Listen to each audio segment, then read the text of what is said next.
நீங்கள் கன்சீவ் ஆகிறத கன்ஃபார்ம் பண்ணுறதுக்கு உங்கள் பீரியட்ஸ் வந்து மிஸ்டு ஆகிற வரைக்கும் நீங்கள் காத்திருக்க தேவையில்லை. அதுக்கு முன்னாடியே கர்ப்பகால அறிகுறிகள் தோன்ற ஆரம்பிக்கும். சிலருக்கு சோர்வு, குமட்டல், வாந்தியெல்லாம் வரும். அதை வச்சு நம்ம கர்ப்பமாக இருக்கோம் அப்படின்றத சொல்லிட முடியாது. அதே நேரம் கர்ப்பத்தை ஆரம்ப காலத்திலே முன்கூட்டியே கண்டறிய ஒரு சில அறிகுறிகள் உங்கள் உடலே உணர்த்தும். அத்தகைய அறிகுறியை நீங்கள் கூர்ந்து கவனித்தாலே உங்கள் உடல் கர்ப்பம் என்பது உறுதி செய்ய முடியும். கர்ப்பமாகிறது உங்கள் மாதவிடாய் சுழற்சி இடையிலே நடந்துடும். அடுத்த மாதவிடாய் சுழற்சியை எதிர்கொள்வதற்கு முன்னாடியே கரு வந்து உள்ளே வைக்க ஆரம்பிச்சிடும். ஒரு சில நாள்லேயே உங்கள் கருத்தரிப்பு அறிகுறிகள் உங்களுக்கு தென்படும்.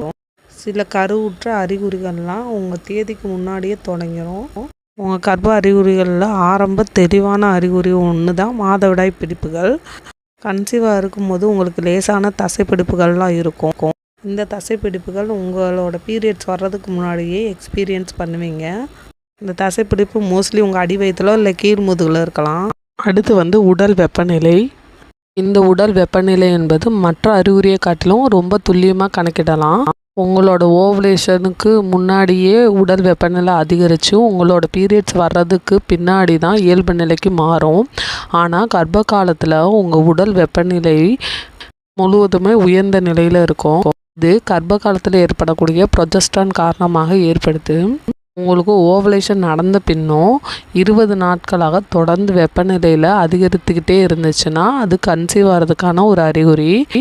3வது அறிகுறி உங்களோட மார்பகங்கள் மென்மையாகும். அதாவது உங்கள் பிரெஸ்ட் வந்து ரொம்ப சாஃப்டாக இருக்கும். ஒரு சிலருக்கு வந்து அது கனமாக இருக்கும். உங்களோட பீரியட்ஸுக்கு முன்னாடி